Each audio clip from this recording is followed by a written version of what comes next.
하나님의 말씀 창세기 42장 1절부터 제가 봉독을 해드리겠습니다.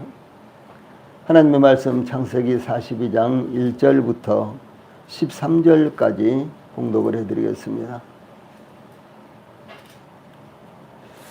지금 봉독하겠습니다. 그때 야곱이 애굽에 곡식이 있음을 보고 아들들에게 이르되 너희는 어찌하여 서로 바라보고만 있느냐. 야곱이 또 이르되 내가 들은즉 저 애굽에 곡식이 있다 하니 너희는 그리로 가서 거기서 우리를 위하여 사오라. 그러면 우리가 살고 죽지 아니하리라 하매 요셉의 형 10사람이 애굽에서 곡식을 사려고 내려갔으나 야곱이 요셉의 아우 베냐민은 그의 형들과 함께 보내지 아니하였으니 이는 그의 생각에 재난이 그에게 미칠까 두려워함이었더라.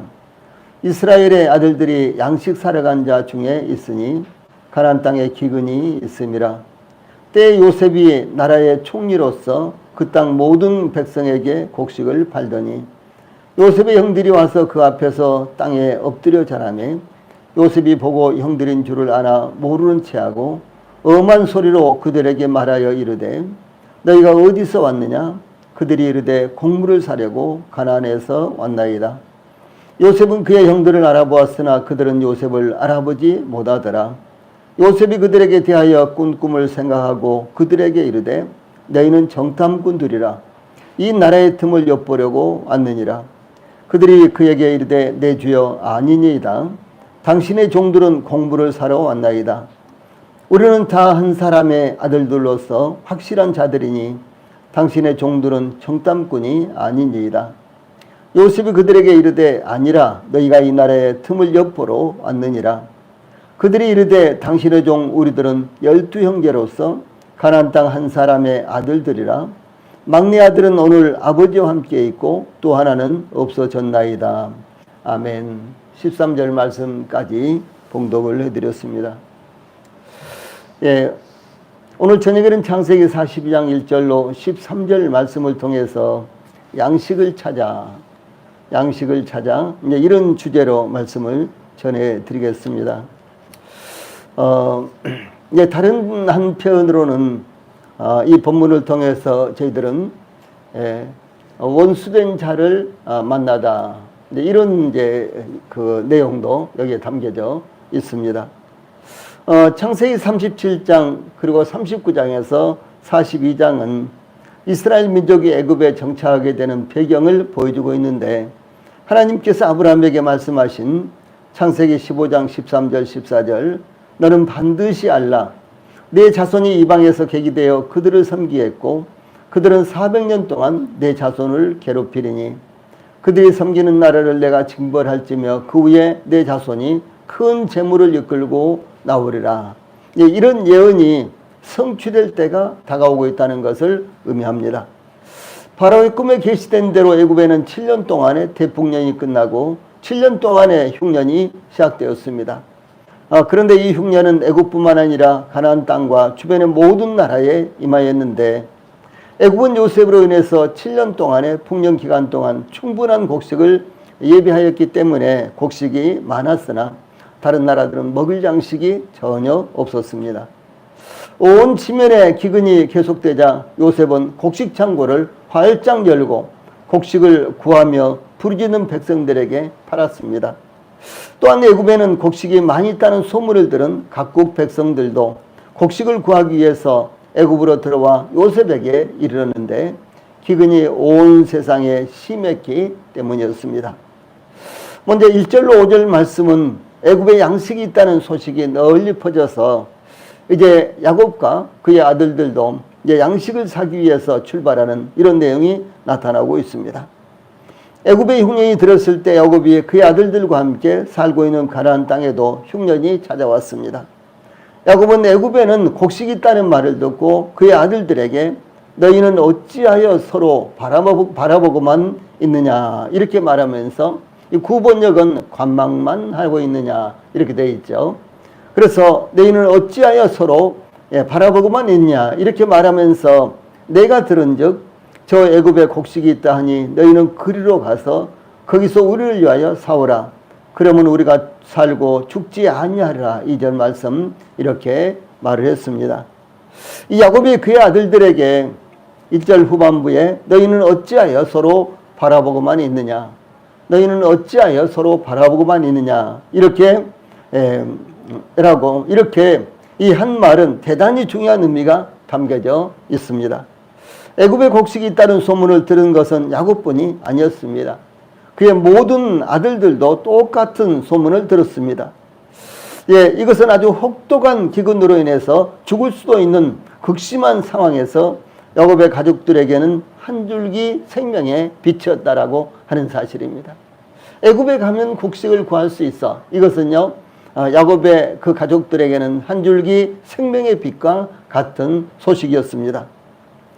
이와 같은 소식을 듣고서도 야곱의 아들들은 서로 바라만 보고 있었던 것입니다. 누가 무엇을 하겠지, 누가 무엇인가 하겠지, 그런 생각으로 눈치만 보았던 것입니다. 그러므로 야곱은 그의 아들들에게 2절에 너희는 그리로 가서 애굽으로 가서 거기서 우리를 위하여 곡식을 사오라, 우리를 위하여 사오라, 이렇게 지시를 했습니다. 그렇게 해야만 살고 죽지 아니하리라 라고 하는 것이었습니다. 우리 성도들도 야곱이 그 아들들에게 가서 우리를 위하여 사오라 라고 지시한 말씀이 우리 마음에 하나님의 말씀으로 들려야 하는 참으로 중요한 이와 같은 말씀입니다. 또한 그 말씀이 우리의 삶을 움직여야 하는 것입니다. 생명의 총각, 촌음을 다투는 일에는 주변의 상황을 저울질할 수 있는 마음의 여유를 가져서는 안 되는 것입니다. 그래서 눈치를 볼 필요도, 자신의 체면을 챙길 여유도 없는 것입니다. 왜냐하면 지금 생명이 총각에 달려있기 때문에 그렇습니다. 생명이 총각에 달려있는데 그것은 눈치를 볼 필요가 없는 거죠. 뿐만 아니라 그것은 체면을 챙길 여유도 없는 것입니다. 이와 마찬가지로 복음이 증거될 때 갈급한 사람들은 말씀을 그대로 받아들이는 것입니다. 그러나 갈급하지 않은 사람들은 여유를 부린다거나 늑장을 부립니다. 주변을 살핍니다. 배부른 사람에게는 떡이 필요 없듯이 예수님께서도 건강한 자에게는 의원이 필요 없다고 말씀하셨던 것과 같은 것입니다. 그런데 여기 이제 가나안 땅의 곡식이 완전히 다 떨어졌습니다. 그러므로 어떻게 해야 되겠습니까? 서로 쳐다만 보고 있으면 필연적으로 그들 모두가 다 죽을 것입니다. 야곱의 모든 족속들이 다 죽고 말 것입니다. 그러므로 누군가가 나서서 이 곡식을 사와야 되는 것이고 곡식을 구해와야 되는 것인데 야곱의 아들들은 서로 눈치만 보고 있었다는 사실이죠. 그래서 이 야곱은 그들에게 애굽으로 내려가서 빨리 가서 곡식을 사오느라, 그래야지만 살고 죽지 아니할 것이다 라고 이렇게 지시를 했던 것입니다. 그래서 야곱의 지시를 받은 야곱의 아들들 10사람은 이 곡식을 사기 위해서 애굽으로 내려갔는데 야곱은 요셉의 아우 베냐민은 그의 형들과 함께 보내지 않았습니다. 이 야곱이 이렇게 한 것은, 그러니까 베냐민은 보내지 않은 것은 4절 말씀 보면은 그의 생각에 재난이 그에게 미칠까 두려움이었더라, 이렇게 말씀하고 있습니다. 이 야곱이 이렇게 생각했던 것은 요셉이 형들을 찾아갔다가 짐승에게 찢겨 죽었다고 생각하면서도 그의 아들들의 말을, 그렇게 전하는 그 아들들의 말을 온전히 야곱은 믿지 못하고 있었다는 것을 의미합니다. 이 야곱은 이제 요셉의 옷을 보면서 내 아들이 참으로 짐승에게 찢겨 죽었구나, 이렇게 하면서 식음을 전폐하고 울고 있었죠. 그런데도 불구하고 야곱은 여전히 그의 아들들을 의심하고 있었다라고 하는 사실을 여기서 볼 수가 있는 것입니다. 즉 요셉이 사라진 것은 그의 형들의 어떤 공작이 있었을 것이라고 의심하고 있었다는 것입니다. 그러므로 야곱은 막내 아들이며 요셉의 동생인 베냐민은 10명의 아들들과 함께 애굽으로 보내지 않았습니다. 당시 기근이 대단히 심하여 그 범위도 애굽에 한정되지 않았던 것입니다. 성경은 창세기 41장 57절에서 기근이 온 세상에 심함이었더라, 이렇게 밝히고 있으며 야곱은 우리가 살고 죽지 아니하리라 라고 그 심각성에 대해서 증거하고 있습니다. 예, 그러므로 야곱의 아들들이 양식을 사러 애굽으로 내려가는 대열에 합류를 했습니다. 즉 양식을 사러 애굽으로 내려가는 사람들이 야곱의 아들들 외에도 많았다는 것을 증거하고 있는 것입니다. 만약 이 땅에 기근이 심하게 찾아왔는데 양식이 없으면 어떻게 하겠습니까? 제가 어렸을 때에 흉년이 계속되었는데 아버지가 양식을 빌리기 위해서 우리 동네에서 이제 저는 그 집이 부잣집인지 몰랐는데 나중에 알고 보니까 상당히 부잣집이었더라고요. 그런데 그 부잣집에 찾아가서 쌀 한 가마니를 빌려 오실 때에 웬일인지 저를 데리고 가셨습니다. 아버지가 이제 지게를 지시고 그리고 이제 그 집을 가는데 그 집은 좌우 동네예요. 저희 집은 대체적으로 좀 아랫동네인데 그 집은 좌우 동네에 있었어요. 그런데 그 동네에 가는데 아버지가 왠지 저를 데리고 가셨다는 거죠. 아마 그때가 제가 초등학교 들어가기 전이었던 것 같아요. 그렇게 아주 어렸었는데 저를 데리고 가셨습니다. 아버지가 쌀 한 가마니를 빌려달라고 말씀하시자 그 부잣집에서는 언뜻 쌀을 빌려주었습니다. 쌀 한 가마니를 빌리면 가을에 한 가마니 반을 갚아야 할 때였습니다. 예, 그래서 부자는 계속 부자가 되고 가난한 사람들은 더욱 가난하게 되었습니다. 예, 그 쌀을 빌리는 시점이 뭐 5월이나 6월이나 7월 정도인데 한 9월 정도 되면 이제 추수를 하잖아요. 그런데 몇 달 쓰고 나서도 한 가마니 반을 갚아야 되는 거예요. 한 가마니를 빌리면 반을 갚으니까 아주 그야말로 엄청난 이자를 내야 되는 그런 시절이었죠. 그래서 부자들은 계속 부자가 되고 가난한 사람들은 더더욱 가난한 사람이 되어서 결국은 그곳에서 살 수 없어서 모든 것을 정리하고 저 산속으로 화전민으로 떠나는 그런 일들이 아주 종종 있었습니다. 예, 그때 아버지께서 하신 말씀이 가난한 사람들에게는 빌려주지도 않는다는 것이었습니다. 참으로 슬픈 일이었습니다. 그런데도 불구하고 저희 집도 부자는 아닌데 그런데도 그런다고 해서 뭐 아주 가난하지도 않았어요. 그런데 저희 아버지가 쌀을 빌려달라고 하니까 그 집에서 선뜻 한 가마니를 빌려주었습니다.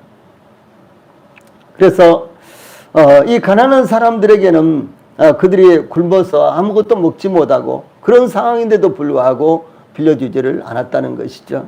그래서 지금도 동일하게 돈 있는 사람들은 얼마든지 돈을 빌릴 수 있지만 가난한 사람들은 빌려주지도 않잖아요. 그런데 그런 문화가 지금뿐만 아니라 제가 아주 어렸을 때 그 옛날에도 동일하게 있었다는 사실은 그것은 얼마나 슬픈 일이 되는 것입니까? 그런데 제 눈에는 가족들을 살리기 위해서 쌀을 빌려오신 아버지의 모습도 참 처량하게 이렇게 보였습니다. 이 흉년이 되었을 때 누구 집에 가면 곡식을 빌릴 수 있다는 것을 아는 것도 중요한 것입니다. 또한 언제 찾아올지 알 수 없는 흉년을 위해서 우리가 육신을 위한 양식뿐만 아니라 영적인 양식을 비축하는 것은 더욱 중요한 일이라는 것을 교훈으로 받아야 되는 것입니다. 그래서 가난한 사람들은 아무리 쌀을 빌리려고 해도 양식을 빌리려고 해도 빌려주지를 않은 거예요. 그래서 결국은 굶고 그래서 일어나지를 못하고 다들 방에 누워있는 그런 일들이 그 당시에 있었습니다. 그래서 이 흉년을 위해서 우리가 육신을 위한 양식뿐만 아니라 영적인 양식도 비축하는 것이 더욱 중요하다라는 사실을 이 말씀은 저희들에게 교훈하고 있는 것입니다. 결정적인 상황이 닥치면 무엇보다도 하나님의 말씀의 양식이 필요하기 때문에 무엇보다도 영적인 양식을 비축해 두는 것이 참 중요하다라는 사실을 교훈하고 있습니다. 다음에 6절로 8절에서는 형들을 만나게 되는 이제 요셉의 모습이 나타나고 있습니다. 애굽의 총리인 요셉은 애굽 백성들 뿐만 아니라 각국에서 오는 사람들에게 곡식을 팔고 있었는데 그때 요셉의 형들은 양식을 사오기 위해서 애굽으로 내려가 총리 앞에 나갔습니다. 요셉의 형들에 대해서 6절에 때에 요셉이 나라의 총리로서 그 땅 모든 백성에게 곡식을 팔더니 요셉의 형들이 와서 그 앞에 와서 땅에 엎드려 절하매 이런 말씀이 있죠. 즉 곡식을 사러 애굽으로 내려간 요셉의 형들은 애굽의 총리 앞에 나아가 그 앞에 엎드려 절을 했습니다. 애굽은 그 당시의 대제국이었습니다. 또 뿐만 아니라 요셉은 이제 애굽의 모든 이제 실권을 쥐고 곡식을 관장하는 이 같은 직무를 가진 총리였습니다. 그러므로 가나안의 작은 부족의 아들들이 곡식을 사러 왔기 때문에 당연히 총리 앞에 엎드려 예의를 나타내며 곡식을 사려고 했을 것입니다. 요셉의 형들이 애굽의 총리 앞에 엎드려 절하다, 여기 절하다 라고 하는 이와 같은 단어가 나오죠. 절함에 이렇게 됐죠. 그래서 요셉의 꿈에 성취시킨 이와 같은 사건이 나타나고 있습니다. 이 요셉의 꿈 이야기를 할 때 반복적으로 사용했던 단어가 여기 절하다 라고 하는 이와 같은 단어입니다. 그래서 이 요셉의 이 꿈 가운데 나타났던 이와 같은 사실이 실제로 이제 이루어지고 있는 이와 같은 모습을 볼 수가 있습니다. 이와 같이 하나님은 꿈을 꾸게 하시고 그 꿈을 이루시는 분이 바로 하나님이신 것입니다. 이와 같은 요셉의 꿈은 이루어졌으며 더욱 확실하게 반복적으로 이루어지고 있는 것이 점점 나타납니다. 요셉의 꿈이 확실하게 이루어졌는데도 불구하고 그것이 또 반복해서 계속해서 이루어지고 있는 것이 또 나타나는 것입니다. 그래서 창세기 43장 가면 26절, 28절에서도 계속해서 그 형들이 요셉 앞에 엎드려서 절을 하는 이와 같은 모습이 나타나고 있습니다. 그런데 자기 앞에 나와 엎드려 절하는 형들을 본 요셉에 대해서 여기 7절, 8절에서 요셉이 보고 형들인 줄을 아나 모른 체하고 엄한 소리로 그들에게 말하여 이르되 너희가 어디서 왔느냐? 그들이 이르되 곡물을 사려고 가나안에서 왔나이다. 요셉은 그의 형들을 알아보았으나 그 형제들은 요셉을 알아보지 못하더라. 이렇게 증가하고 있습니다. 요셉과 형들이 헤어진 것은 벌써 약 20년이라는 세월이 흘렀습니다. 그래서 가나안 땅에서 17살 때 요셉이 이제 형들을 떠나게 됐죠. 그런데 이제 요셉이 총리가 된 것이 30살이었습니다. 그리고 7년 대풍령이 지나고 그리고 이제 요셉의 형들이 요셉을 찾아온 것이 흉년이 되고 2년쯤 됐을 때였습니다. 그러므로 약 9년 내지 10년이 지났죠. 그래서 요셉이 형들과 헤어진 지 약 20년 정도 되었을 때, 그때 이제 형들을 만나게 된 것입니다. 그래서 요셉은 애굽의 총리로서 애굽 사람처럼 변했습니다. 그러므로 요셉의 형들이 요셉을 알아본다는 것은 아주 어려운 일이었습니다. 한참 잘하고 있었던 요셉. 근데 그때부터 약 20년이 지났는데 이제 요셉은 완전히 다른 사람으로 변해 있었죠. 그래서 요셉은 형들을 알아봤지만 요셉의 형들이 요셉을 알아보는 것은 쉬운 일이 아니었습니다. 요셉은 그 형들이 했지만 생각이 나지 않았겠어요. 자기 형제인데 그러겠죠.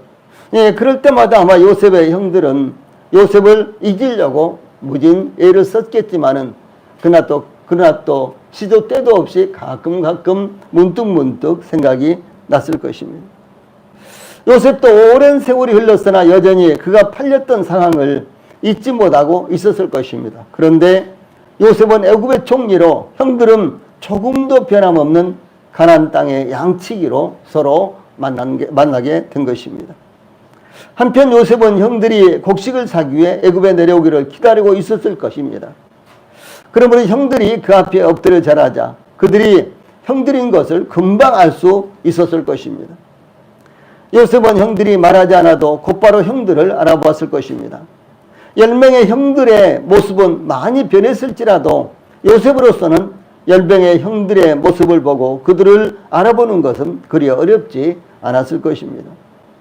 그러나 요셉은 형들을 모른 채 하며 엄한 소리로 7절 보면 너희가 어디서 왔느냐 이렇게 묻죠.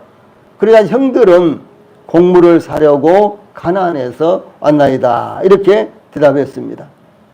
요셉이 이와 같이 형들을 알아보았으나 모른 채 하면서 엄한 목소리로 어디서 왔는지 물었던 것은 형들에 대한 복수심이 아니었다는 것을 강렬하게 포악하게 이제 이렇게 번역이 돼서 사용된 단어입니다.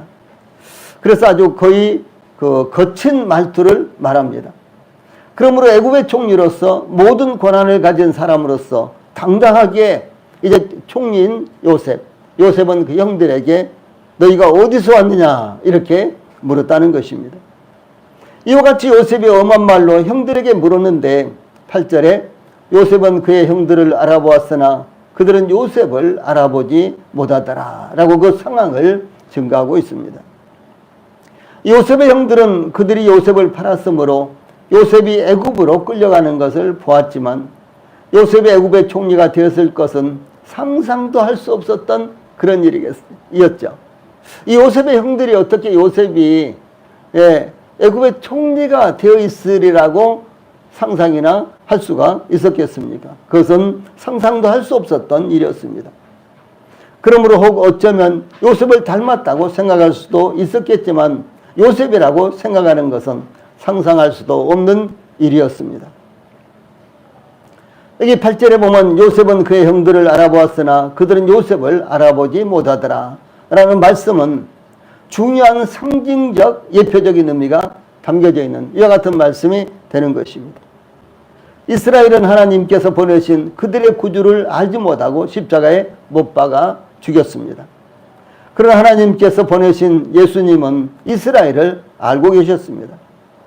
예수님께서 칠병이어의 기적을 행하실 때에 제자들에게 마태복음 15장 32절, 마가복음 8장 2절 여기 보면요. 내가 무리를 불쌍히 여기노라. 이렇게 예수님께서 말씀하셨습니다.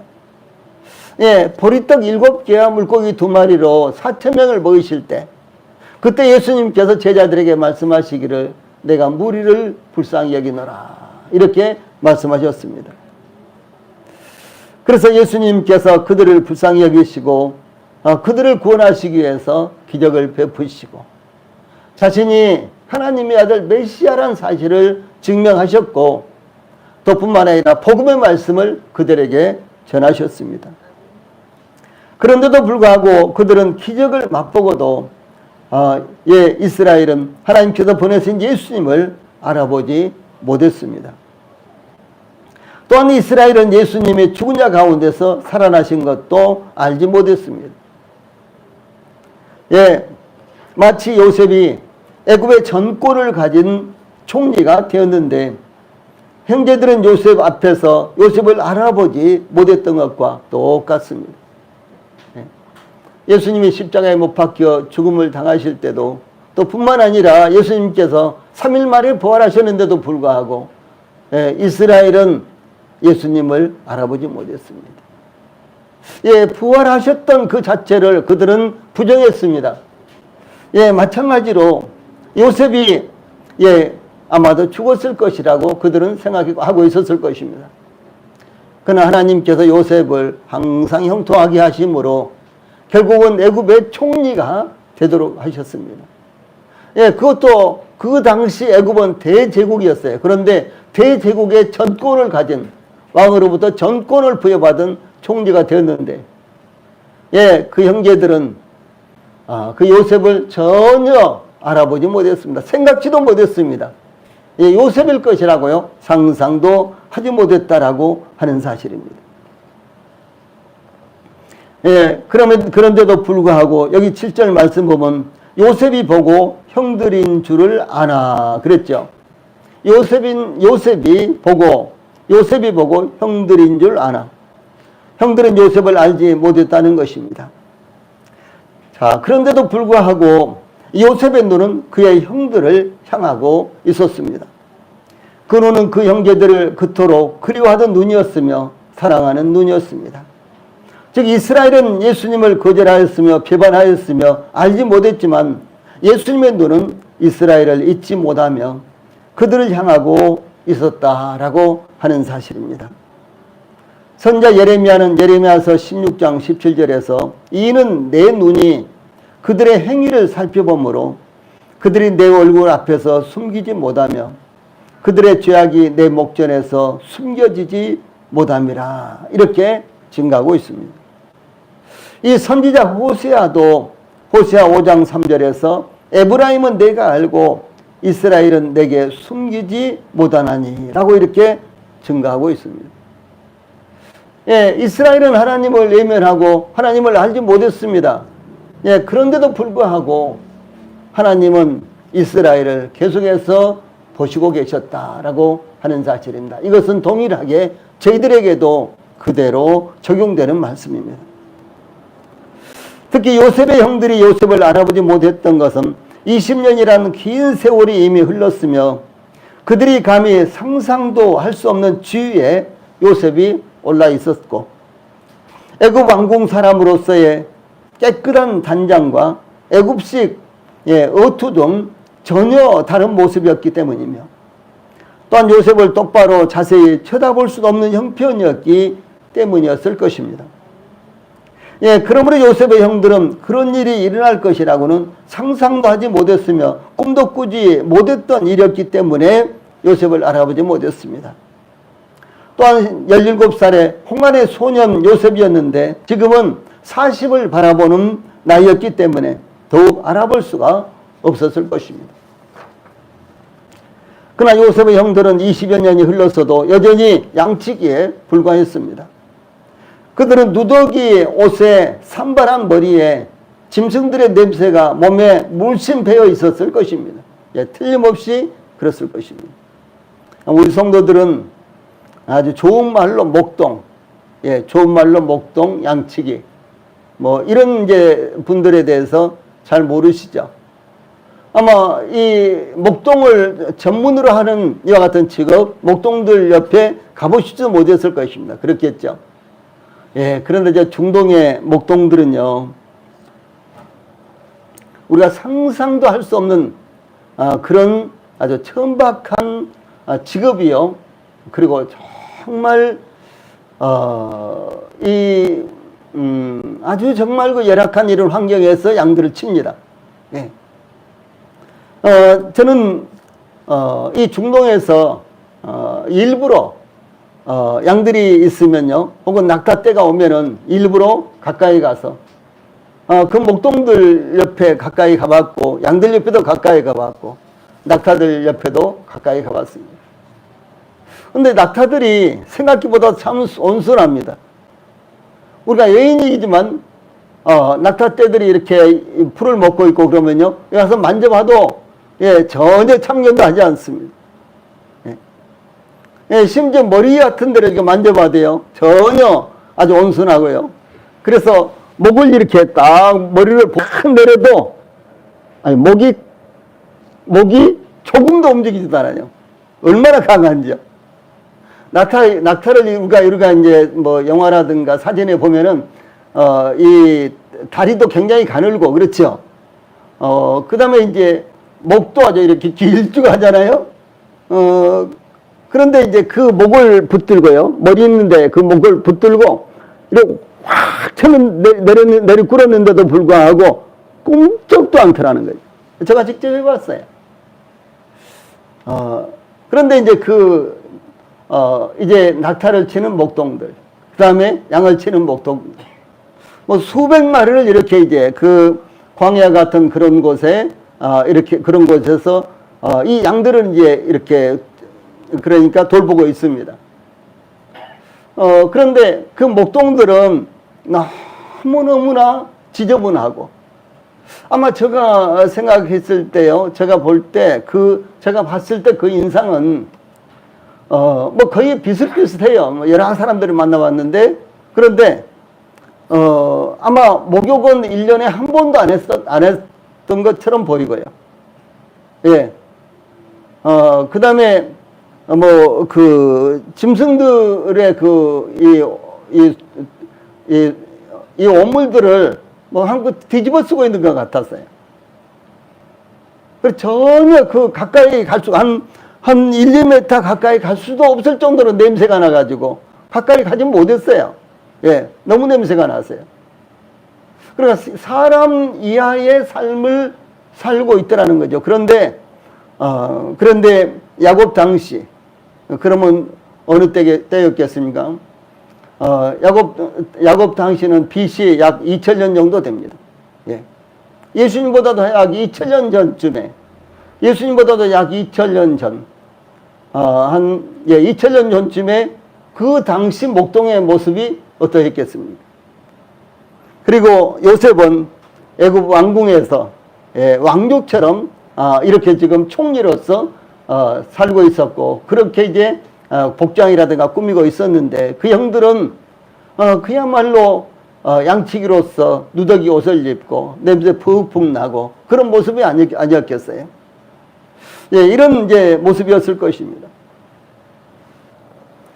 그러므로 요셉은 그 형들을 보자마자 금방 알아볼 수 있었지만은, 그러나 그 형들은 요셉을 알아보기가 어려웠다는 것이죠. 그래서 이와 같이 요셉의 형들은 요셉인 줄 모르고 애굽의 총리 앞에 엎드려 절하며 취조를 당하고 있었고요. 요셉은 그의 형들인 것을 알고 그들에게 엄하게 취조하듯 물었던 것입니다. 여기서 우리는 꿈을 가진 사람과 꿈이 없었던 사람들의 큰 차이를 보게 됩니다. 우리 성도들도 마찬가지입니다. 우리 성도들도 꿈을 가지고 주님을 의지하고 믿고 있는 우리 성도들과 이 구원받고 주님 안에 있으면서도 전혀 꿈이 없는 우리 성도들의 차이는 엄청나게 다르게 변한다라고 하는 사실입니다. 요셉은 꿈을 가졌습니다. 그 꿈은 하나님께서 꾸게 하신 꿈이었습니다. 그러므로 요셉은 그 꿈을 붙잡고 살았습니다. 극한 고난이 그를 겹쳤지만 꿈이 그를 지탱하게 하였으며 여기까지 오게 했던 것입니다. 그러나 꿈이 없었던 형들은 조금도 변함이 없었습니다.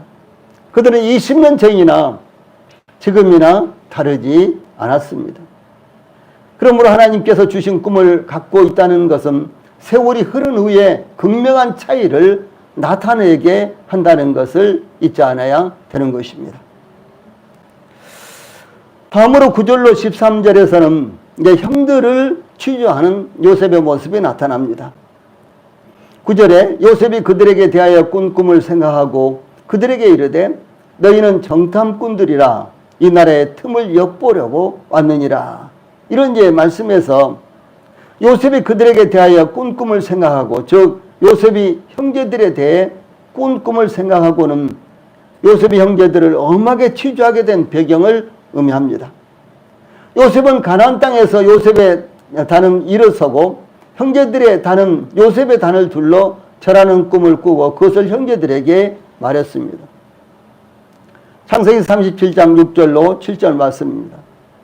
또 창세기 37장 9절에서는 또 꿈을 꾸고 그 꿈을 형들에게 말했는데 해와 달과 열암별이 요셉에게 절하는 꿈이었습니다. 요셉의 꿈을 꾸었을 때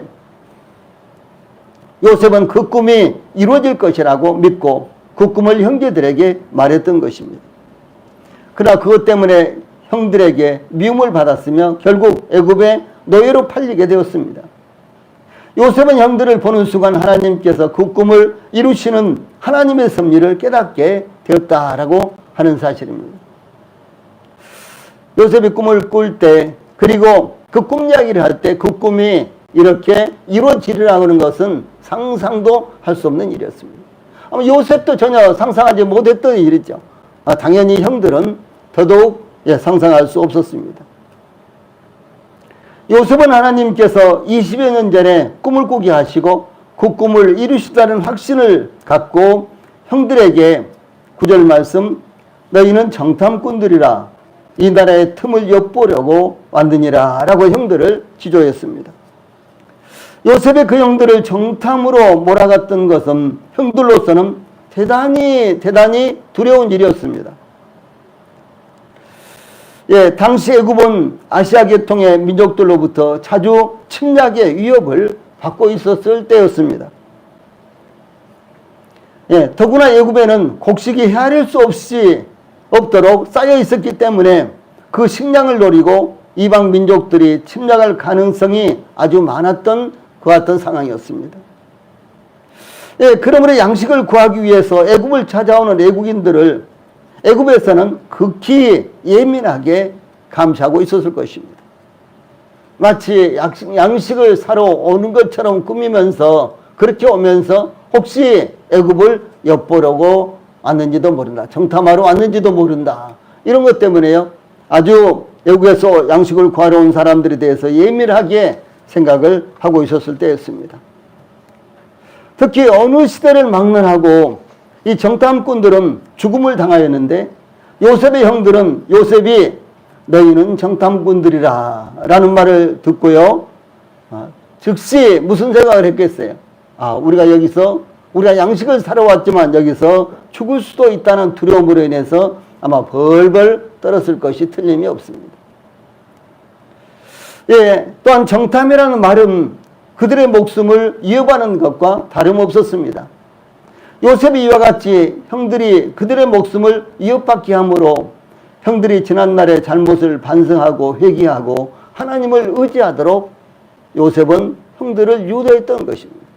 그러나 형들은 그런 것을 알 수 없었기 때문에 우리가 이거 정탐으로 몰려서 여기서 죽는 것 아닌가라고 이렇게 벌벌 떨고 있었을 것입니다. 요셉이 형들에게 너희는 정탐꾼들이라 라고 말한 것은 양식을 구하기 위해서 오는 것처럼 속여 사실상 9절 후반부에 이 나라의 틈을 엿보려고 왔느니라 라고 그들을 몰아붙인 것입니다. 우리나라도 과거 군사정권 때 간첩 아닌 사람을 간첩으로 누명을 씌워 사형시킨 일도 있었고요. 반국가사범으로 극형에 처한 사건도 있었습니다. 어찌하든지 간첩으로 몰린다. 예, 그러면 국민 누구도 그것이 용납이 안 됐잖아요. 그렇죠? 예, 그것이 진짜든 가짜든, 예, 신문에 나오고 텔레비에 나오면은 국민들은 그것을요, 그대로 받아들이고 용납할 수가 없었습니다. 그렇게 아주 무서운 이런, 예, 죄였죠. 이와 같이 고대나 오늘이나 간첩 사건은 돌이킬 수 없는 형벌이 가해지며 또한 그런 혐의를 받게 되면 벗어나기가 아주 쉽지를 않았습니다. 2018년, 그러니까 얼마 안 됐죠. 6년밖에 안 됐죠. 그때 서울고등법원은 결혼식을 2달 앞두고 간첩 누명으로 10년 동안 옥살이를 하던 제일교포 유학생에게 정부가 14억 6,600만 원, 국가가 당사자와 그 가족들에게 5억 2천여만 원을 배상하라 라고 하는 이와 같은 판결을 내렸습니다. 이들 중 이 씨는 제일교포로서 1970년에 한국에 들어와 유학생활을 하고 있었는데 1975년 북한의 지령을 받고 국가기밀을 수집했다는 누명을 쓰고 처벌받은 제일교포 간첩단 사건, 아주 유명한 사건입니다. 예, 여기 연세가 좀 드신 분들은 잘 기억하고 있을 것입니다. 기억날 것입니다. 정확하게 몇 년도 그렇게는 기억하지 않나도요, 어느 정도 기억하고 계실 것입니다. 그래서 이 제일교포 간첩 사건, 간첩단 사건에 연루돼서요, 결혼식을 2달 앞두고 중앙정보부에 끌려가 사형을 선고받았습니다. 그의 아내도 남편이 간첩을 하는데 그것을 방조했다는 혐의로요, 3년 6개월을 선고받고 3년 6개월을 다 살고 만기 출소했습니다. 그런데 이 씨는, 그분이 이제 이 씨인데, 이 씨는 이 사형 선고를 받았는데 감형이 돼가지고 12년 9개월간 억울하게 옥살이를 하다가 형 집행정지를 받아서 풀려나는데 이제 재심에서 무죄가 확정됐습니다. 전혀 간첩이 아니었어요. 아무 상관도 없었어요. 그런데 그 당시에 또 무슨 일이 일어나는지 생사람을 잡아다가 간첩으로 이렇게 몰아서요, 심지어 사형 선고까지 내렸다는 것이죠. 예. 그동안 이들 부부는 풀려난 후에도 간첩이라는 편견 때문에 수많은 고통을 감내해야 됐습니다. 과거 간첩이었다, 그래서 형을 살았다, 그럼 취직도 하기가 어렵습니다. 예, 당연히 취직하기가 어렵습니다. 그리고 이제 아는 사람들하고도 담을 쌓아야 되고, 또 아는 사람들도 상대도 해주지 않은, 집안에서도 예, 왕따를 시키는 그런 일들이 빈번하게 이루어졌죠. 또 뿐만 아니라 일본에서나 제일 보니까 일본에서는 한국에서도 사회적 지위를 모두 다 잃어버렸습니다. 이와 유사한 일들이 한두 건이 아니었습니다. 예, 그러므로 요셉의 형들에게 너희는 정탐꾼들이라 라는 말이 애굽의 총리로부터 나왔을 때 요셉의 형들은 너무나 두려웠을 것입니다. 이제 죽었구나. 여기서 풀려나기가 정말 어려울지도 모르겠다. 그래서 얼마나 그들이 벌벌 떨면서 두려웠겠습니까? 그때 요셉의 형들은 여기 10절 11절에서 내 주여 아니니이다. 당신의 종은 곡물을 사러 왔나이다. 우리는 다 한 사람의 아들들로서 확실한 자들이니 당신의 종들은 정탐꾼이 아니니이다. 이렇게 아주 적극적으로 그들이 정탐꾼이 아니라는 사실을 이렇게 말했습니다. 그들은 정탐꾼이 아니라는 것을 증명하기 위해서 우리는 다 한 사람의 아들로서 확실한 자들인데 다만 곡물을 사러 왔다고 항변했습니다. 여기 확실한 자, 이 말은요, 개역 한글에서는 독실한 자로 이렇게 번역이 되는데 창세기에서 몇 번 나옵니다. 이 말은 정직한 자들, 진실한 자들이라는 의미로 본문에서는 진실한, 사심이 없는 이라는 이런 의미입니다. 우리는 정직한 자들입니다. 우리는 사심이 전혀 없는 자들입니다. 우리가 간첩일 수가 없습니다. 이렇게 지금 변명을 하고 있습니다. 요셉은 또 다시 그 형들에게 12절에 아니라 너희가 이 나라의 틈을 엿보러 왔느니라 라고 물러서지 않고 정탐꾼의 혐의를 씌웠습니다. 요셉은 그의 형들이 정탐꾼이 아니라는 것을 분명히 알고 있었지만 무엇보다도 더 가혹한 처벌이 따르는 정탐꾼으로 그 형들을 몰아갔다는 사실입니다. 그때 요셉의 형들은 당신의 종 우리들은 12형제로서 가나안 땅 한 사람의 아들들이라 막내 아들은 오늘 아버지와 함께 있고 또 하나는 없어졌나이다. 13절이죠. 이렇게 변명을 했습니다. 이 요셉의 형들이 요셉이 묻지도 않은 가족상을 낱낱이 말한 것은 요셉이 그렇게 유도한 것이었으며 형들로서는 자신들은 정탐꾼이 아니라 가나안 땅의 평범한 가정의 아들들임을 증명하려고 한 것으로부터 비롯되었습니다. 형들은 요셉에 대해서 13절에 하나는 없어졌나이다 이렇게 했죠. 요셉에 대해서 하나는 없어졌나이다 이렇게 말한 것은 리빙 바이블에 보면 우리들 형제 가운데 하나는 죽었나이다 이렇게 번역을 했어요. 예, 하나는 없어졌나이다 이 말을 리빙 바이블에서는 우리들 형제 가운데 하나는 죽었나이다 이렇게 번역을 했습니다. 요셉이 20년 전에 애굽에 팔렸기 때문에 이 형들은 요셉을 죽었다고 생각한 것이었습니다. 또한 형들은 그들이 요셉을 팔았다고도 말할 수가 없죠. 아무리 뭐 전혀 관계없는 사람 애굽의 총리 앞이라 그럴지라도 우리가 12명인데 하나는 집에 있고 하나는 우리가 팔아버렸습니다. 이렇게는 말할 수 없잖아요. 그래서 그냥 없어졌나이다. 그래서 그 하나는 죽었습니다. 이렇게 말한 것이었습니다. 그러므로 요셉의 형들은 요셉에게 정확한 정보를 말한 것이 7절 후반절, 10절 후반절인데 한편 요셉의 형들은 자신들을 확실한 자, 정직한 자라고 말한 것은 요셉과 관련해서는 거짓말을 한 것이었습니다. 요셉은 뻔하게 다 알고 있었죠. 그 당사자였죠.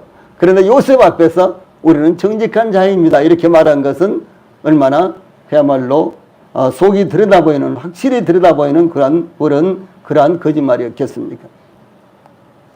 요셉이 그의 형들에게 12절에 너희가 이 나라의 틈을 엿보러 왔느니라 이렇게 말하므로 요셉이 형들을 통해서 듣고 싶어 했던 말이 바로 막내 아들은 오늘 아버지와 함께 있고 또 하나는 없어졌나이다. 13절에 막내 아들은 오늘 아버지와 함께 있고 또 하나는 없어졌나이다 라는 형들의 말을 통해서 아버지 야곱과 동생 베냐민에 대한 소식을 들을 수 있었다는 사실이죠.